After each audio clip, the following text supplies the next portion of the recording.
আসসালামু আলাইকুম, স্বাগতম জানাচ্ছি বিবিসি নিউজ আন্তর্জাতিক সংবাদে। শুরুতেই সংবাদ শিরোনাম, এরপর বিস্তারিত।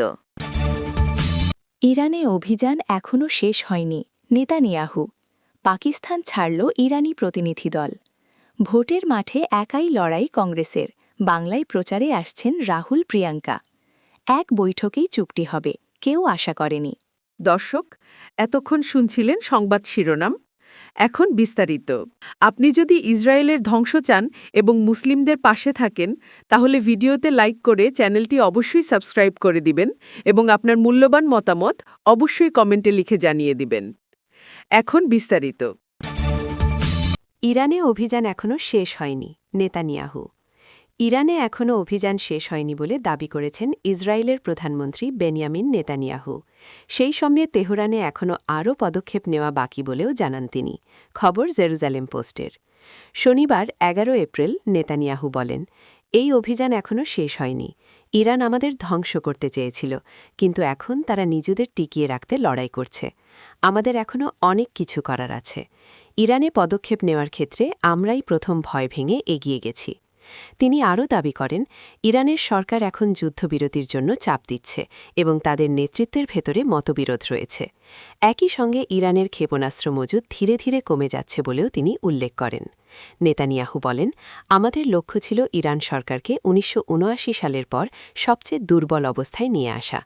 আমরা তাদের ইস্পাত শিল্প, গ্যাস উৎপাদন, জ্বালানি, সেতু ও রেলপথসহ অনেক গুরুত্বপূর্ণ স্থাপনায় আঘাত করেছি।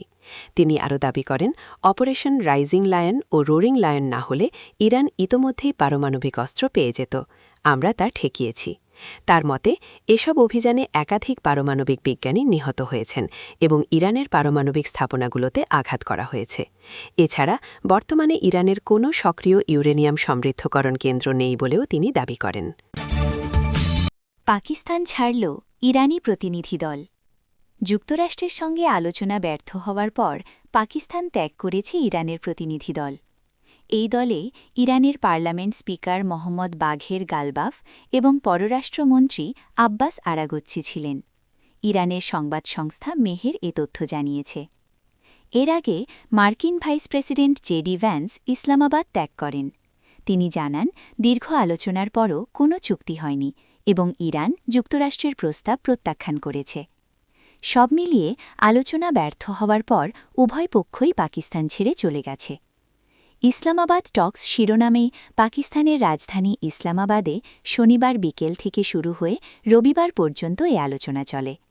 আলোচনা শেষে এক সংবাদ সম্মেলনে মার্কিন ভাইস প্রেসিডেন্ট জেডি ভ্যান্স বলেন, আমরা এখন পর্যন্ত ২১ ঘণ্টা আলোচনা করেছি এবং বেশ কিছু গুরুত্বপূর্ণ বিষয়ে কথা হয়েছে। এটাই ভালো খবর। তবে খারাপ খবর হল, আমরা এখনও কোনো চুক্তিতে পৌঁছাতে পারিনি। তিনি আরও বলেন, আমরা স্পষ্টভাবে আমাদের সীমারেখা নির্ধারণ করেছি, কোন বিষয়ে আমরা সমঝোতা করতে পারি এবং কোন বিষয়ে পারি না। কিন্তু ইরানের প্রতিনিধি দল আমাদের শর্তগুলো মেনে নেয়নি। ভোটের মাঠে একাই লড়াই কংগ্রেসের, বাংলায় প্রচারে আসছেন রাহুল প্রিয়াঙ্কা। পশ্চিমবঙ্গের বিধানসভা নির্বাচনের আগে রাজনৈতিক সমীকরণে বড় পরিবর্তন এনে জোট ছেড়ে একাই লড়াইয়ের সিদ্ধান্ত নিয়েছে কংগ্রেস। সেই সিদ্ধান্তের পর এবার রাজ্যের মাটিতে সরাসরি প্রচারে নামতে চলেছেন দলের শীর্ষ নেতারা। বর্ষবরণের আগেই মুর্শিদাবাদ ও মালদহকে কেন্দ্র করে জনসভা করতে আসছেন রাহুল গান্ধী ও প্রিয়াঙ্কা গান্ধী। প্রদেশ কংগ্রেস সূত্রে জানা গেছে, আগামী ১৪ এপ্রিল মুর্শিদাবাদ জেলার শামশেরগঞ্জে একটি বড় জনসভা করার প্রস্তুতি নেওয়া হচ্ছে। ওই সভায় উপস্থিত থাকার কথা রয়েছে রাহুল গান্ধীর। এই সভাকে ঘিরে ইতিমধ্যেই জোর কদমে প্রস্তুতি শুরু হয়েছে। জেলা নেতৃত্ব থেকে শুরু করে স্থানীয় কর্মীদের মধ্যে উৎসাহ চোখে পড়ার মতো। জানা গেছে, প্রথমে সুতি, ফারাক্কা ও ইসলামপুর মিলিয়ে একটি বড় জনসভার পরিকল্পনা করা হয়েছিল। সেখানে রাহুল গান্ধীর উপস্থিতি নিশ্চিত করার চেষ্টা চলছিল, কিন্তু সময়সূচি নিয়ে কিছুটা জটিলতা তৈরি হওয়ায় শেষ পর্যন্ত শামশেরগঞ্জকেই চূড়ান্ত করার দিকে এগিয়েছে দল। এখন ওই কেন্দ্রিক করেই সব প্রস্তুতি এগোচ্ছে। শুধু রাহুল গান্ধী নন, তারপরেই বাংলার প্রচারে আসতে পারেন প্রিয়াঙ্কা গান্ধীও। সূত্রের খবর, ১৮ এপ্রিল থেকে ২১ এপ্রিলের মধ্যে তার সফরের সম্ভাবনা রয়েছে। মুর্শিদাবাদ, মালদহ ও পুরুলিয়া এই ৩ জেলাকে কেন্দ্র করে তার জনসভা আয়োজনের পরিকল্পনা করা হচ্ছে। এই জেলাগুলিতে দলের একাধিক গুরুত্বপূর্ণ প্রার্থী লড়ছেন, ফলে প্রচারের জোর বাড়াতে এই এলাকাগুলিকেই অগ্রাধিকার দেওয়া হচ্ছে। রাজ্যে এবার কংগ্রেস একাই ২৯৪টি আসনে প্রার্থী দিয়েছে। জোট থেকে বেরিয়ে এসে এই একক লড়াইয়ের সিদ্ধান্তকে দলীয় নেতৃত্ব অত্যন্ত তাৎপর্যপূর্ণ বলে মনে করছে। এই পরিস্থিতিতে শীর্ষ নেতৃত্বের সরাসরি উপস্থিতি দলীয় কর্মীদের মধ্যে নতুন উদ্দীপনা আনবে বলেই মনে করা হচ্ছে। মুর্শিদাবাদ জেলার রাজনৈতিক গুরুত্ব দীর্ঘদিনের। এই জেলার একাধিক কেন্দ্রে কংগ্রেসের শক্তি ঘাঁটি রয়েছে। অধীর চৌধুরী, শুভঙ্কর সরকার, নেপাল মাহাতোর মতো নেতারা এখানে প্রার্থী হয়েছেন। তাদের সমর্থনে রাহুল ও প্রিয়াঙ্কার সভা দলীয় সমীকরণে নতুন গতি আনতে পারে বলে মনে করা হচ্ছে। এদিকে দিল্লির শীর্ষ নেতৃত্বের সঙ্গে রাজ্যের নেতাদের সমন্বয়ও জোরদার হয়েছে। শনিবার ১১ই এপ্রিল মুর্শিদাবাদের জেলা নেতৃত্বের সঙ্গে বৈঠক করেন দলের কেন্দ্রীয় নেতারা। ওই বৈঠকে অধীর চৌধুরী, শুভঙ্কর সরকার ও গুলাম আহমেদ মীর উপস্থিত ছিলেন বলে জানা গেছে। সেখানে প্রচারের সময়সূচি ও কৌশল নিয়ে বিস্তারিত আলোচনা হয়েছে।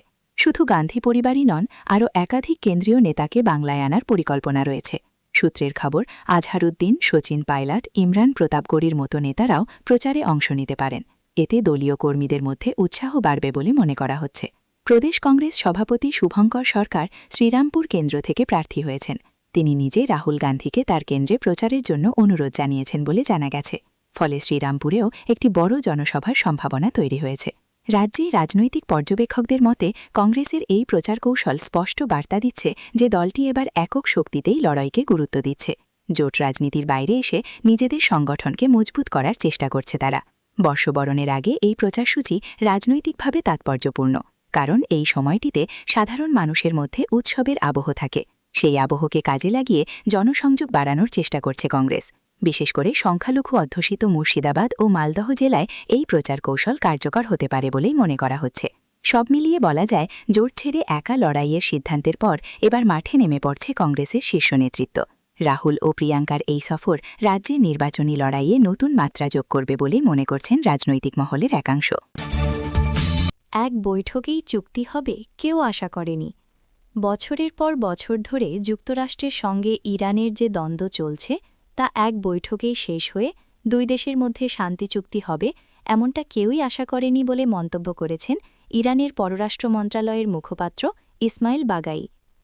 পাকিস্তানের ইসলামাবাদে মার্কিন ও ইরানি প্রতিনিধিদের বৈঠক ব্যর্থ হওয়ার পর ইরানের রাষ্ট্রায়ত্ত টেলিভিশন চ্যানেল RRIBকে দেওয়া এক সাক্ষাৎকারে এ তথ্য জানিয়েছেন ইসমাইল। সাক্ষাৎকারে তিনি বলেন, স্বাভাবিকভাবেই শুরু থেকেই একটি বৈঠকে যুক্তরাষ্ট্রের সঙ্গে চুক্তিতে পৌঁছানোর আশা আমাদের করা উচিত ছিল না, এবং শুধু আমরাই নয়, কেউই এমনটি আশা করেনি। তবে আমাদের বিশ্বাস, পাকিস্তান এবং এই অঞ্চলে অন্যান্য মিত্রের সঙ্গে আমাদের যোগাযোগ অব্যাহত থাকবে। তিনি আরও বলেন, ৪০ দিনের চাপিয়ে দেওয়া সংঘাতের পর এই আলোচনা অনুষ্ঠিত হয়েছে, যা অবিশ্বাস ও সন্দেহজনক পরিস্থিতিতে হয়েছে। এক বৈঠকেই চুক্তিতে পৌঁছানো সম্ভব এমন আশা করা স্বাভাবিক ছিল না, কেউই তা আশা করেনি। এর আগে সামাজিক মাধ্যমে দেওয়া পোস্টে বাগাই বলেন, এই কূটনৈতিক প্রক্রিয়ার সাফল্য নির্ভর করছে প্রতিপক্ষের আন্তরিকতা ও সদিচ্ছার ওপর। একই সঙ্গে তাদের অতিরিক্ত ও অবৈধ শর্ত থেকে বিরত থাকা এবং ইরানের ন্যায্য অধিকার ও স্বার্থকে মেনে নেওয়ার উপরও এটি নির্ভরশীল। ইসলামাবাদ টক্স শিরোনামে পাকিস্তানের রাজধানী ইসলামাবাদে শনিবার বিকাল থেকে শুরু হয়ে রবিবার পর্যন্ত এই আলোচনা চলে। আলোচনা শেষে এক সংবাদ সম্মেলনে মার্কিন ভাইস প্রেসিডেন্ট জেডি ভ্যান্স বলেন, আমরা এখন পর্যন্ত ২১ ঘণ্টা আলোচনা করেছি এবং বেশ কিছু গুরুত্বপূর্ণ বিষয়ে কথা হয়েছে। এটাই ভালো খবর। তবে খারাপ খবর হলো, আমরা এখনও কোনো চুক্তিতে পৌঁছাতে পারিনি।